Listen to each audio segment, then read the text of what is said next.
Ya, assalamualaikum warahmatullahi wabarakatuh. Kali ini saya akan menambahkan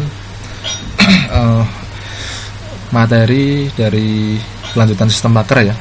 Dulu kita pernah mencoba forward chaining, yaitu perunutan maju, di mana kita harus memiliki fakta-fakta yang ada. Kemudian dari fakta-fakta yang ada kita telusur sehingga didapatkan kesimpulan yang paling dominan. Kesimpulan yang paling dominan itu menjadi solusi dari kasus yang kita teliti. Itu adalah forward chaining. Nah, di sini akan kita bahas salah satu metode pelengkap dari sistem Pakar ya. Pada model rule base itu ada forward chaining dan backward chaining. Pada backward chaining itu adalah perunutan balik, yaitu dengan menelusuri suatu kesimpulan sehingga ditemukan sekumpulan fakta-fakta yang mendukung kesimpulan tersebut. Forward chaining ini dipakai dalam sistem Pakar sebagai pelengkap untuk memberikan informasi berupa fakta-fakta apa saja yang mendukung kesimpulan. Misalkan seseorang ingin mengetahui apa saja gejala dari jenis penyakit tertentu.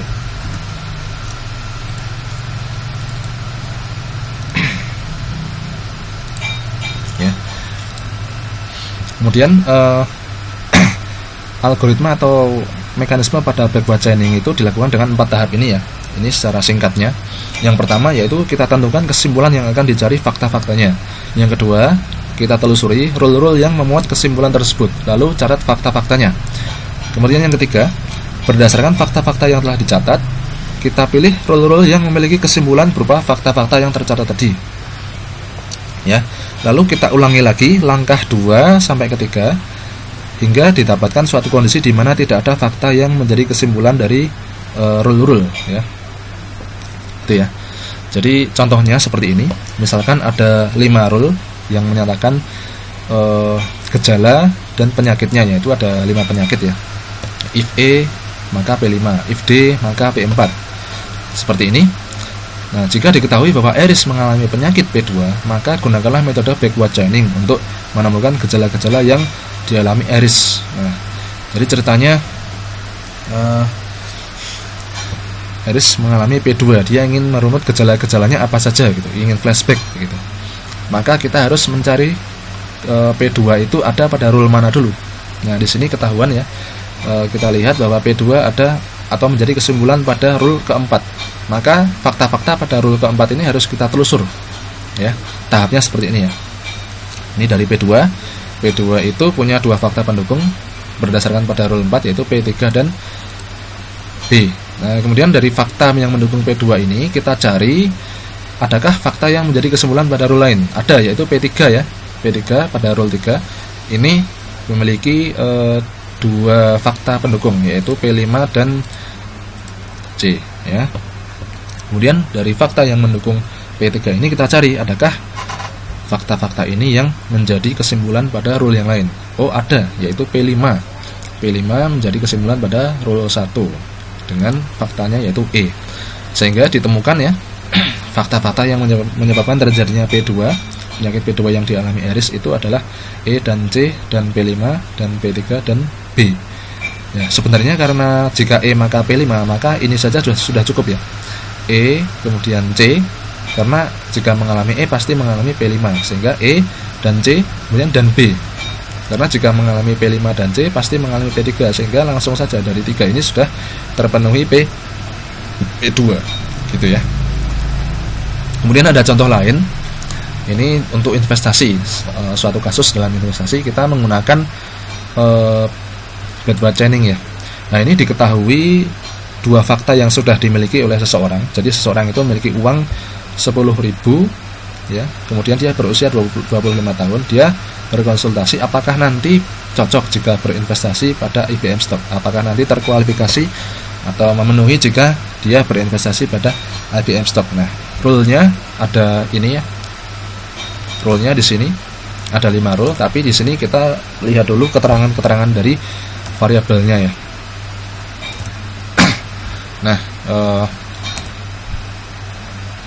jadi huruf-huruf ini untuk mewakili dari premis-premis atau fakta-fakta dan kesimpulannya, karena kesimpulannya bertuliskan kalimat-kalimat yang panjang ya, sehingga kita singkat dengan notasi huruf-huruf ini.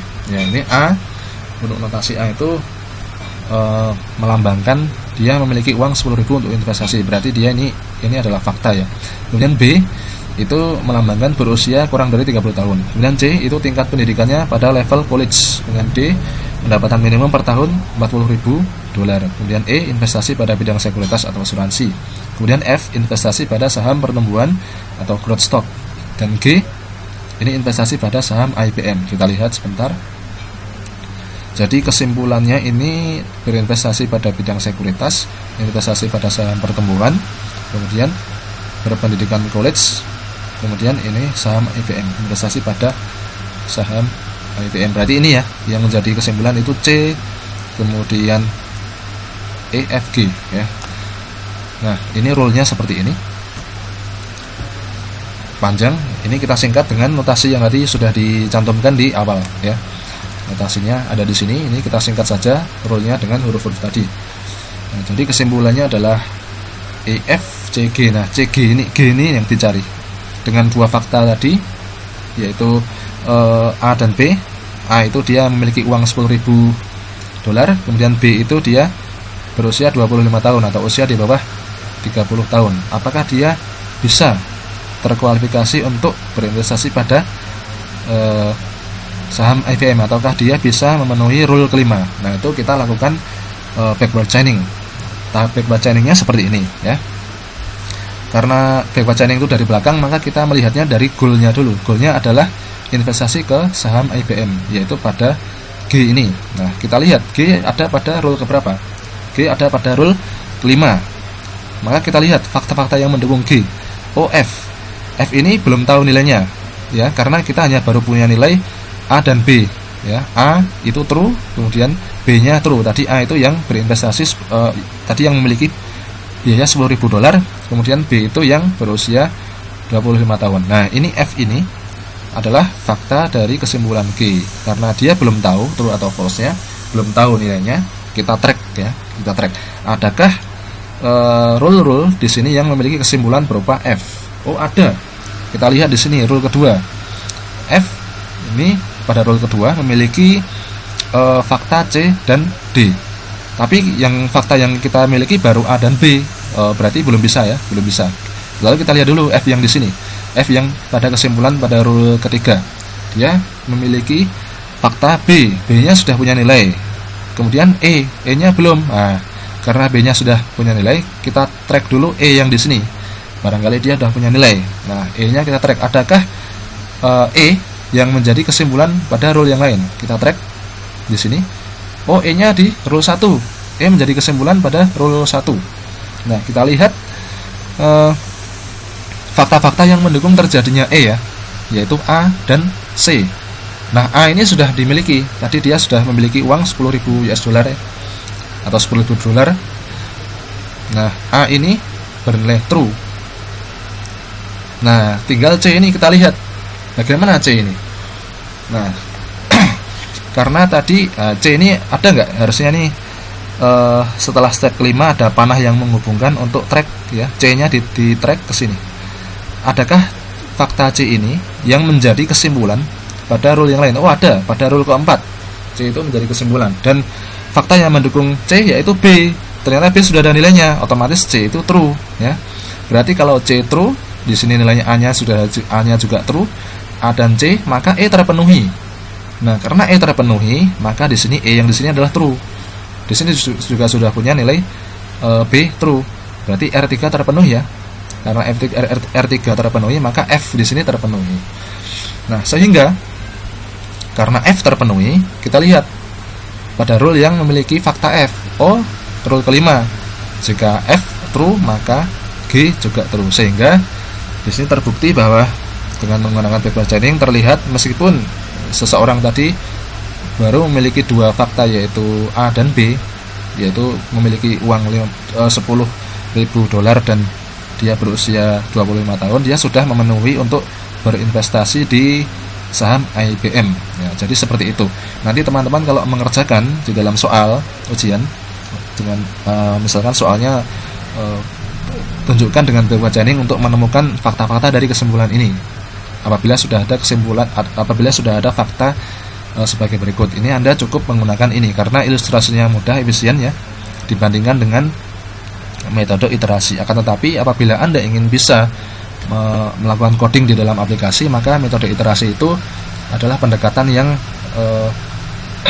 cocok untuk bisa dikodingkan ya. Jadi nanti setelah video ini silakan Anda melihat video selanjutnya, yaitu sebuah penjelasan backward chaining dari seorang dosen, seorang ibu dosen di suatu kampus, saya lupa kampusnya. Itu sangat efisien dan mudah dipahami. Nanti silakan teman-teman simak ya. Tapi untuk mengerjakan nanti di ujian, Anda sudah cukup menggunakan tahap-tahap ini sudah jelas sekali ya. Step 1, step 2 sampai step 6 ini G-nya terpenuhi true atau false, itu sudah jelas. Jadi ini sudah merupakan gambaran yang jelas, singkat ya.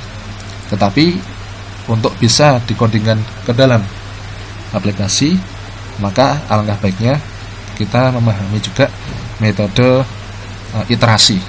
Sebagaimana kita dulu pernah mencoba forward chaining dengan metode iterasi. Nah, itu mirip seperti itu.